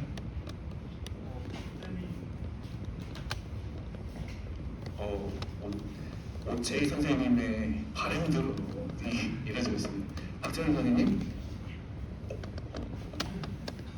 네, 안녕하세요. 저는 그 건국대학교 접지외교학과 다니고 있는 박재민이라고 하고요. 저는 뭐 딱히 그런 궁금한 거나 이런 것보다는 그냥 이 자리에 나오게 된 그냥 뭐랄까 배경 이런 걸 말씀드리면은 저는 그냥 평소에 그냥 동아리도 하고 학교 사람들하고 이야기도 하고 이러면서 좀 정치적인 얘기들, 사회적인 얘기들 이런 것들을 하면서 좀 그리고 또 제가 활동하고 있는 단체가 이제 리데스라고 해서 천주교에서 설립한 단체인데 약간 이제 사회적 약자들을 위해서 뭔가 봉사나 뭐 이런 것들을 제공하는 그런 곳에 있다 보니까 약간 아름아름 그냥 좀 관심을 가지기 시작하게 되었던 것 같은데 그냥 이렇게 이런 자리가 있다는 소개를 받아가지고 좀 이야기를 들어보는 기회가 될 것 같아서 오게 되었던 것 같습니다. 네. 그러면 자, 이 자리에 와서 우리가 대화를 좀 나눴잖아요. 그래서 여기에서 혹시 궁금한 점, 본인 이제 봉사활동 관련해서 또 정치적인 이슈 관련해서 물론 예민해서 편집을 하시겠지만 조금 예민할 수 있는데 이런 자리에서 얘기해도 되는 걸까요? 아니요, 일단 한번 얘기해 보시고 답변은 조영준 선생님께서 하실 겁니다.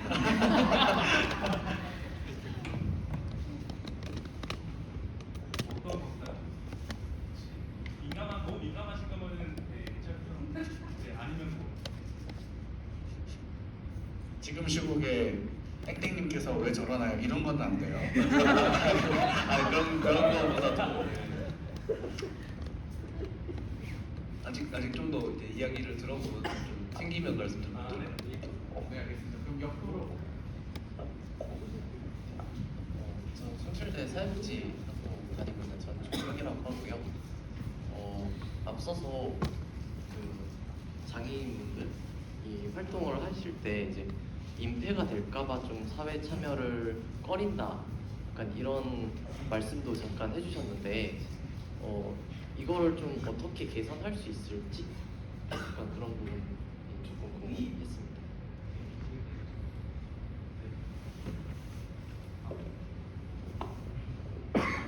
네. 플로에 계신 분들하고 같이 한번 나눠보고 싶어요. 여기 또 당사자분들 계시고 하니까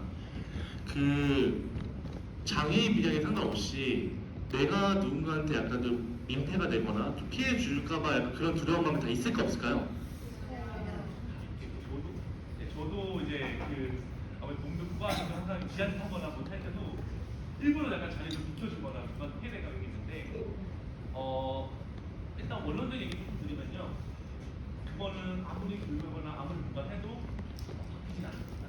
저도 현장에서 아무튼 오랫동안 있으면서 괜찮다고 얘기하셔도 된다고. 근데 네. 밑에 건드리지 마시고. 네네, 여기 건들게요. 네, 그때 네. 피해를 주거나 이런 개념이 절대 아니고 오히려 우리 비장애인 분들이 혹시나 또 피해 드릴까봐 그런 조바심이 있는데 그분들 아무리 얘기해도 장애인 비장애인과 상관없이 그런 마음이 있으세요. 이해는 해요. 근데 나의 어떤 그런 불편함도 얘기하는 것도 하나의 이끌어 지능이라고 보거든요. 그거를 우리는 약간 배려나 아까 제가 저기 잠깐 뒤에 슬라이드에 띄워놨지만 네, 권리와 조롱성이라는 얘기를 이제 좀 그거를 포장해서 무조건 해야 되는 어떤 사회적 규범으로 만든 것 같아요. 제가 이제 장애인복지 현장에서 그렇게 오래 있던 건 알지만 이제 7년 정도 경험하고 느낀 건요. 더 많은 분들 많이 느낀 거는 그런 불편함을 얘기할 수 있는 어떤 사이나 어떤 문화가 그런 어떤 장애인분들은 내가 피해 줄까 이런 걸 생각을 덜 할 수 있게 하는 그게 바로 저는 시발점을 생각해요. 근데 저와 같은 종사자분들 포함해서 보호자분들, 당사자분들 또한 생각을 하고 있을 겁니다. 근데 꺼내기는 약간 주얼무시처럼 좀 두려움이 있을 거예요. 그래서 좀 이렇게 민관 상관없이 그런 어떤 움직임이 없는 건 아니에요. 캠페인을 하든 뭐 하든 다 있는데 사실 아까 우리 오채이 선생님이 말씀하신 것처럼 약간 요식회인 거죠. 편하게 말씀드리면은 그냥 언론적인 교육이나 이런 일방적인 그런 게 아니라 장애 비장애 함께 뭔가 어떤 그런 활동을 할 수 있고 어떤 결과를 만들 수 있는 그런 어떤 형태, 미니어 형태 그런 게 필요한데 아직까지 우리나라 장애복지의 어떤 현실은 장애인은 무조건 약자다. 그리고 장애인 당사자 또한 그런 어떤 받는 거 있을 거다 보니 내가 피해 뭔가 불편하게 이런 얘기하면은 도와주지 않을까? 그런 마음도 있는 것 같아요. 그건 아니라고 보거든요. 네, 그래서 답변인지 모르겠지만 저는 그런 인식을 좀 깨고 싶어서 오늘 이제 제 친구 윤채 얘기를 같이 들려드리니까 바로 그겁니다. 불편할 수 있고 괜찮아, 나 이렇게 할 수 있어. 그러니까 우리 너도 뭐 개의치 말고 얘기해. 이걸 만들고 싶어서 사료나 글을 가지고 얘기 드릴 겁니다. 네, 이상입니다. 네, 좀 붙여서 저도 설명을 드리면 우리나라는 서구권인가요? 우리나라는 동양권이죠. 그리고 유교 문화를 거쳐왔잖아요. 이게 어떠한 인식이나 어떠한 이념, 사상은 그 나라, 그 국민이 어떠한 역사와 어떠한 문화권에서 살아왔는가가 참 중요한 것 같아요. 서구 같은 경우에는 물론 모든 서구를 말하는 건 아닙니다. 우리가 복지국가라고 얘기하는 서구 유럽 이쪽 유럽이나 미국 같은 경우는 조금 더 우리나라에 비해서 어때요? 프렌들리한 문화가 있죠. 그러다 보니까 그 사람의 개체로서 바라보는 시각이 있다라는 거예요. 근데 그 나라들도 옛날에 뭐였어요? 카톨릭이나 기독교 문화 계층을 겪었겠죠. 그때에는 또 그 나라들도 보수가 있었다라는 부분인 거죠. 보수적인 부분이 있었다라는 거죠. 그래서 그러한 어떠한 흐름들, 그 장애인들의 인권, 또 피해 사례 이런 것들이 다양하게 경험이 되면서 산업화도 거쳤잖아요. 다양하게 경험이 되면서 거기서 발생된 문제들을 우리보다 조금 더 많이 접하거나 발견을 했고 그것들을 개선하고자 해서 현재의 그러한 문화 형태가 이루어졌다고 보시면 될 것 같아요. 그러니까 예를 들면 우리 한국에서 장애인 편의 시설이 지하철에 생긴 거는 몇 년 안에 이루어진 건지 알고 계신가요? 모르시죠? 한 20, 30년 안에 만들었다고 생각하면 됩니다. 근데 잘 생각해보세요. 미국 어땠을 것 같아요? 유럽 어땠을 것 같아요? 우리나라가 조선시대 때 이미 빌딩이 있고 엘리베이터가 있던 나라입니다. 그러면 그 나라들이 충분히 많은 시행착오를 겪으면서 지금 현재에 이르기까지 왔다라고 보시면 되고 어떤 분들은 그렇게 얘기해요. 지금 당장 right now 내가 지금 부족하고 힘들고 한데 그 부분은 지금 당장 목소리를 내야 되는 것이 아니냐. 저는 그것도 지지합니다. 근데 다만 일방적일 수가 없고 기술도 발전해야지 이루어질 수 있는 거잖아요. 우리가 핸드폰이 개발이 안 됐는데 핸드폰이 필요할 수가 없잖아요. 그죠? 그래서 그런 부분들도 조금 기다려주거나 우리가 기다려주는 그러한 시선들도 분명히 필요하다는 부분을 알아주시면 좋겠어요. 현장에 근무하다 보면 예산이라는 게 많이 나와요. 사실 우리가 마시는 이 물도 돈을 주고 구매를 하잖아요. 이걸 만들 때도 돈이 많이 들었을 거고요. 그래서 어떠한 정책이나 어떠한 이런 가치적인 부분들이 생기려고 한다면 예산이 일단 성립이 되어야 되고 그것을 집행하는 절차가 필요하거든요. 근데 우리나라는 왕정이라서 오체님 100만 원 주세요. 세금이 2분부터. 이러면 거둘 수 있는 나라인가요? 아니죠. 그래서 우리 민주주의 국가고 사회적인 합의를 거쳐서 어떠한 예산을 어디에 쓰겠다라는 합의를 먼저 이뤄야 돼요. 그것이 이제 국회의원들이 원래 잘 건강하게 하셔야 되는 업무입니다. 그래서 그런 것들을 거치고 학계의 학자분들도 그 부분에 바탕되는 사상이나 이런 부분들이 설립이 된 이후에 이제 가능한 부분들이 있어서 물론 긴급복지처럼 지금 당장 필요한 것들 예를 들면 내가 오늘 당장 잠자리에 잘 곳이 없어요. 집이 무너져 버렸어. 어떡할 거예요? 무너져 버렸는데 침대에서 뛰지 말랬죠. 무너지면 어떡해요? 그죠? 그러니까 무너지면 안 되는 거예요. 그죠? 무너졌을 때는 잠자리가 필요하잖아요. 그랬을 때 아시는지 모르겠지만 동사무소에 가시면 긴급복지 신청이라고 있습니다. 옛날에 한 3개월 걸렸는데요. 지금은 거의 빠르게 지원을 해주는 그게 정착이 되어 있어서 그런 부분으로 보조를 받을 수 있고 당장 내가 먹을 게 없어요. 어떻게 해요? 장발장처럼 훔칠까요? 막 훔쳐요? 어떻게 해요? 먹던 거 뺏어요? 막 피자 먹던 거? 어떻게 할까요? 동사무소 가시면 됩니다. 긴급복지에서 식비도 지원을 해줘요.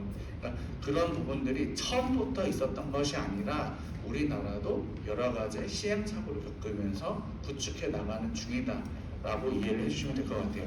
우리 박재민 선생님 어떻게 다음 질문 생각이 드셨나요?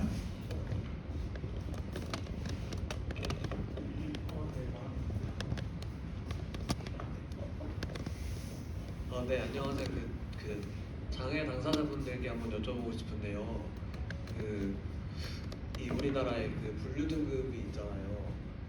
혹시 나는 여기 조금 심한으로 분류를 받아야 되는데 심하지 않은으로 분류가 되어서 조금 약간 혜택을 충분히 받지 못하거나 그런 그 분들이 혹시 있으신지 궁금합니다. 네. 네, 성윤채입니다. 아까 발표 잘 들으셔서 감사드리고요. 저는 이제 심한 장애 상급 이제 단위 장애인 들어갑니다만은 그런데 이제 자폐성 장애 같은 경우는 상급이 등급이 가장 낮습니다. 근데 상급 같은 경우도 이제 심한 장애에서도 중복 장애가 있고요, 단일 장애가 있습니다. 그런데 이제 단일 장애 같은 경우는 장애인 연금을 받지를 못하고 이제 심한 장애 중에서도 중복 장애의 경우만 받을 수는 있어요. 그런데 같은 심한 장애더라도 이게 장애인 연금을 받고 못 받고 문제 때문에 굉장히 말들이 많았었습니다. 물론 이제 국회에서도 여러 가지로 심한 장애도 장애연금 지급해달라고 얘기가 나온 적은 있었는데 아쉽게 통과가 되지를 못했어요. 예산도 예산이지만 이 문제가 사실 장애인 당사자뿐만 아니라 가족들한테도 사실 영향이 있었거든요. 저도 그 부분이 좀 아쉬울 때가 있기는 해요. 왜냐하면 심한 장애, 자폐성 장애 상급 같은 경우는 예전보다 취업의 질이 일부 나아졌다고는 해도 그런데 아직까지는 좀 어려움이 많은 것도 사실이에요. 전보다 이제 보호 자격장도 있었지만은 이제 사회적 기업이나 지금은 이제 자회사용 사업체들이 좀 많아졌잖아요. 그런 데 경우는 많아진 건 좋아요. 그런데 일자리 만약에 질과 양과 질이 아직까지 좋지 못한 경우가 많다 보니까 개선해야 될 게 정말 많아요. 어떻게 보면 소득을 장애인이 이제 벌고 그것도 어떻게 보면 미래 설계까지 하고 앞으로 살아가는 게 정말 중요하거든요. 장애인 당사자가 혼자 산 경우도 있고 제가 지금 혼자 살고 있어요. 그런데 가족들이 계속 곁에만 있어주지는 못한 경우도 있다 보니까 그것까지 감안해서라도 취업의 양과 질도 물론 중요하고 만약에 어려울 경우에는 장애인 연금 같은 경우도 심한 장애가 모두 도입되면 어떨까 그런 생각을 해봤거든요. 근데 쉬운 문제는 아니다고 말씀드리겠지만 결국에 장애인이 살아야 우리 사회에 희망이 있다고 저는 생각을 합니다. 이제 답변이 되셨나요?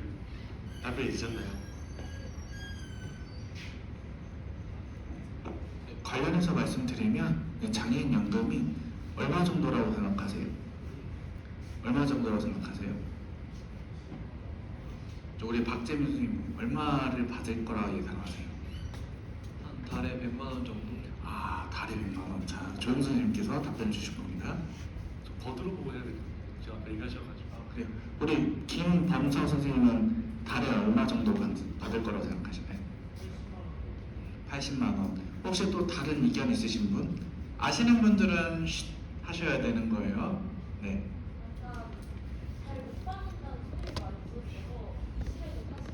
20에서 40이라고 말씀 주셨어요. 자, 정답은? 직접 말씀하긴 하시죠. 하시니까.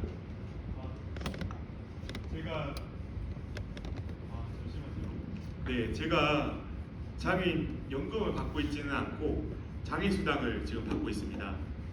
장애수당이 한 달에 얼마나 나오냐면은 6만 원입니다. 6만 밖에 안 나옵니다.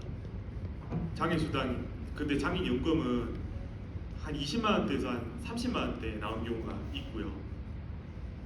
사실 장애연금 6만 원 수당 가지고 하면은 이동통신 요금 낼 정도라고 말씀드려야 될 것 같아요.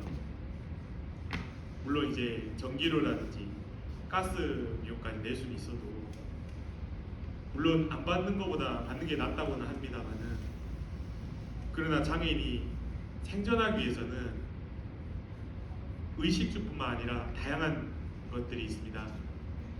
그 생각을 해보셔야 되지 않을까 생각합니다. 아, 박수 먼저 해주시고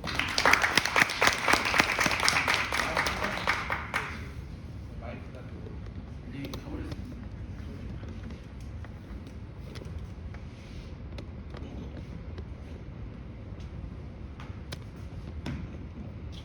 네, 사실 우리나라의 기초생활보장법을 일부에서 다양한 혜택들, 뭐 공적 보조에 대해서 다양한 혜택들이 있습니다.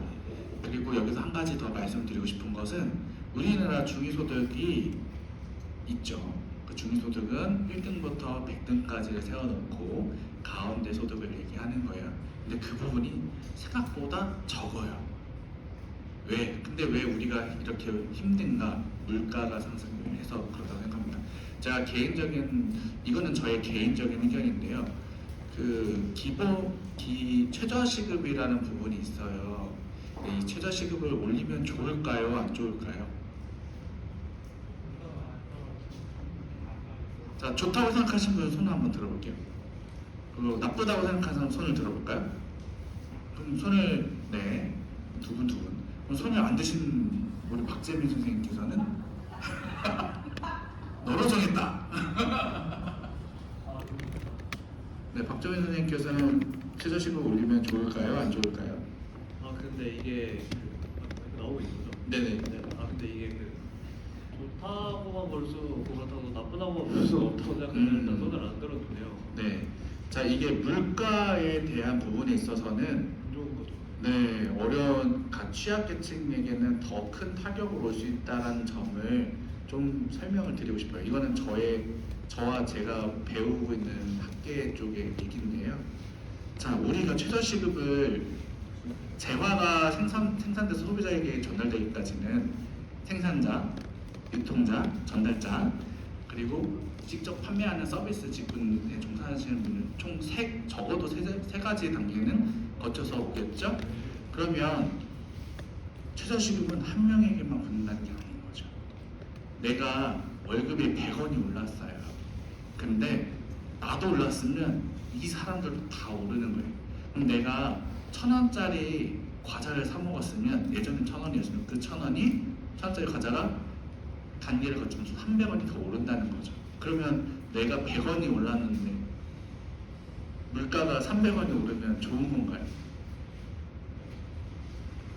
한번 고민해 볼 문제라는 거. 그래서 이런 부분은 사실 정답은 없어요. 올린다가 맞다, 올리지 않는다가 맞다라는 것은 정답이 없어요. 근데 다만 이것들을 체계적으로 계획적으로 어떤 집행이 이루어지지 않는다면 어떻게 받아들이는 입장에서 혹은 따라가는 입장에서는 좀 더 어려울 수 있다라는 부분이에요.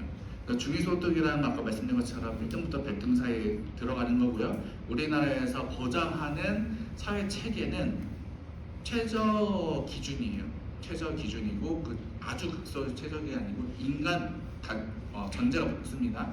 인간이 최소한 건강하고 안정적인 삶을 문화적인 부분도 영위할 수 있을 수준이라고 해서 정해지는 거예요.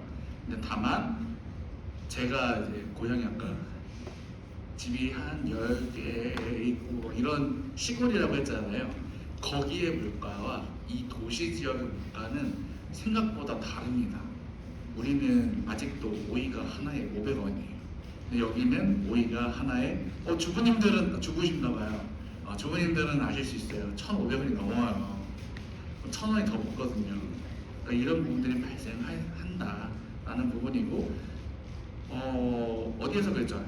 전 세계 국가들 중에 가장 행복한 나라가 어디인가요? 라고 했을 때 사실 우리가 받아들이기 어려울 수 있지만 경제적으로는 어려운 그 나라, 어떤 나라가 제 나라 이름까지는 기억이 나지 않는데 그 나라가 가장 행복하다고 해요.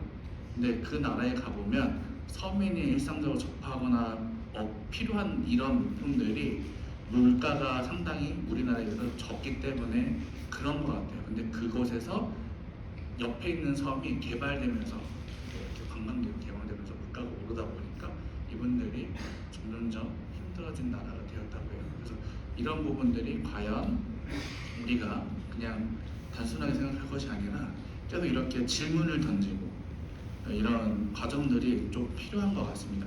인권이나 인식도 마찬가지인 것 같아요. 우리가 지금 이게 아무런 가치 없이 이루어지는 시간이 아니라고 생각합니다. 우리가 고민을 해볼 수 있고요. 또 어쩌면 이 고민을 통해서 지나가다가 혹시 저 친구가 그랬나? 그래서 내가 혹은 어떤 부분에서 함께 할 수 있는 부분은 없을까라는 고민할 수 있는 터닝 포인트가 될 수도 있다라는 생각이 들어서 아주 귀한 시간인 것 같습니다. 혹시 다음 질문하실 분 우리 게스트 외에 또 계신가요? 네, 없나요? 혹시 늦게 오신 보라색 옷을 입으신 분께서는 질문하실 의사가 있으신가요? 예, 있대요. 아, 네. 마이크 좀 부탁드리겠습니다. 마무리 질문으로 하겠습니다. 네, 제가 이 일을 마치고 오느라 사실 중간에 들어와서 그 앞에 있던 어떤 얘기를 나누셨는지에 대해 맥락을 정확하게 알지 못해서 그 마지막 질문으로 어떤 걸 드려야 될지 조금 망설여지기는 하는데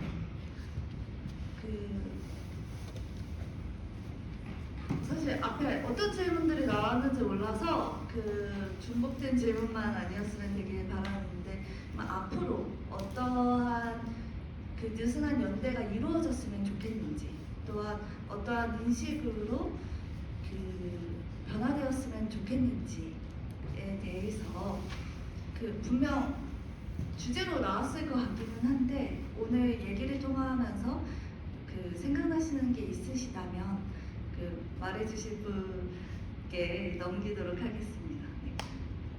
사회를 보신 분도 좋고 사실은 이렇게 들으신 분들 중에서도 말씀해 주시면 좋지 않을까 싶습니다. 이거는 제가 개인적으로 우리 박재민 선생님의 답변을 들어보고 싶습니다.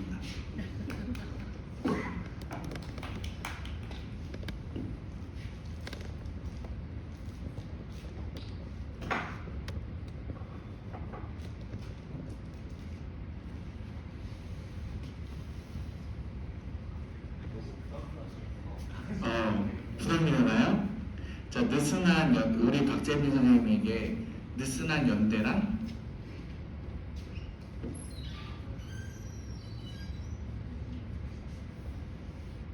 한 단어 정도로 얘기를 해주셔도 돼요. 문득 떠오르는 단어.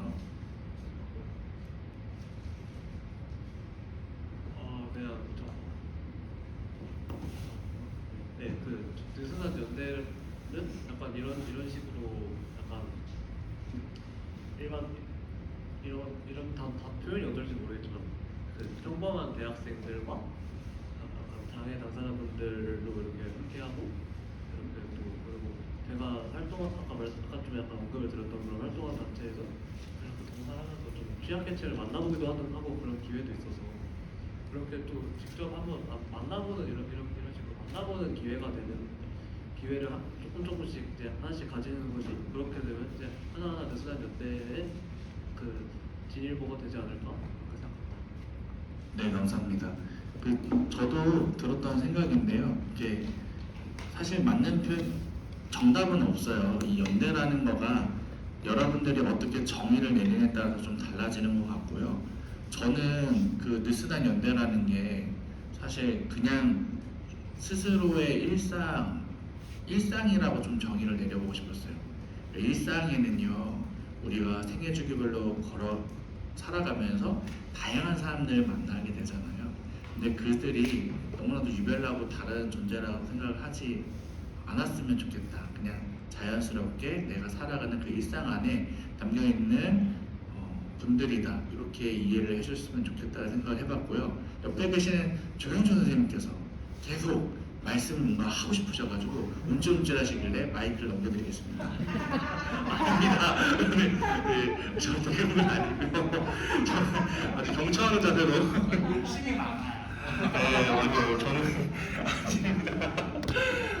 아무튼 마지막 질문이라 하니까 제 선에서 깔끔하게 좀 정리할 차원에서 얘기 드리면은 사실 지금 질문 주신 우리 정선 선생님께서도 제가 아까 얘기했던 그 느슨한 모임의 구성원으로서 함께 참여하고 계세요. 그래서 늦게 오신 거는 알겠습니다만 네, 아무튼 뭐 다시 말씀드리면은 의도하든 의도하지 않든 내가 하고자 하는 길에 자연히 사람이 따라 붙는 것 같아요. 그러려면 내가 하고 있는 것들을 자부심을 갖고 해서 알리는 게 중요하고요. 그리고 뭐 어떤 사람들은 그거 가지고 아까 제가 저희 앞에서 얘기했다시피 뭐 비난을 하거나 또 그거 왜 해? 라고 물어볼 수 있겠지만 그건 그 사람의 생각인 거고요. 반대로 그거를 응원하고 내가 어떤 스탠스를 취하든 믿어주신 분들이 계십니다. 그런 분을 찾으려면은 제가 움직일 수밖에 없고 그런 걸 계속 보여줄 수밖에 없고 열려있다는 걸 계속 알려줘야 될 것 같아요. 장애 비장애 떠나서 우리 소수자, 우리 뭐 다문화든 이주여성이든 또는 뭐 중도 입국자든 다 포함해가지고요. 그런 분들까지 함께 연대해서 어울리면요. 나도 조금이나 그런 경험을 해봤고 공감하고 열려있다는 걸 계속 알려주는 게 좀 필요한 것 같습니다. 그 어떤 도구나 채널은 되게 다양하기 때문에 여기서 얘기 드리는 건 아닌 것 같고요. 나부터가 제가 아까도 마지막에 말씀드렸다시피 나부터가 먼저 그럴 수 있겠구나. 사회복지는 상대적인 거거든요. 그렇기 때문에 정해진 정답도 없고 내 답이 맞는 것도 아니고 아마 그런 관점을 약간 위원님들이 말씀하신 것 같아요. 저도 똑같은 말씀입니다. 그럴 수 있겠구나. 그래 이 말도 맞아. 근데 한번 이렇게 한번 더 해보면 어떨까? 거기까지 가게 된다면은 분명히 액션이 또는 어떤 그런 결과가 분명히 나올 거라고 믿습니다. 네, 오늘 이 강의 통해서 대표님 말씀 통해서 여러분들 의견 통해서 그런 어떤 작업에 대한 생각이 들어서 저는 너무 뿌듯합니다. 이상입니다. 감사합니다. 네, 이제 오늘 이 시간을 마무리하겠고요. 이 자리를 마련해주신 숭실대 또 대학교육혁신원 교양연구센터의 센터장님 그리고 사회공헌센터장님 그리고 마지막으로 여기 조금의 협찬을 해주신 분이 계세요. 좀 이따 나가실 때 우리 농아인 분들이 운영하는 카페에서 이렇게 좀 가져가실 수 있는 답례품도 협찬을 해주셨습니다. 여기 옆에 계신 뒤에 계신 안경 쓰고 고개를 숙이고 계신 선생님입니다. 감사 인사 드리겠습니다. 이 자리를 마련해주신 우리 교양교육연구센터 센터장님을 앞으로 모시고 마무리하겠습니다. 감사합니다. 예, 오랜 시간 감사드립니다. 저 느슨한 연대에 대해서 저도 한마디 하고 싶었는데요. 저는 오늘의 느슨한 연대는 우리 유현진 사회복지사님과 주영준 사회복지사님이 느슨한 연대 아닌가. 근데 오늘 굉장히 밀접한 연대로 또 마음을 합치신 것 같아요. 지금 저희의 달빛 콘서트를 축하해 주기 위해서 바깥에서 눈이 오고 있습니다. 그래서 눈이 오는 건 참 좋으나 눈길이 미끄러울 수 있으니까 우리가 빨리 끝내고 무사히 귀가하시기를 소망합니다. 오늘 이 자리에 함께해 주신 여러분들 감사드립니다.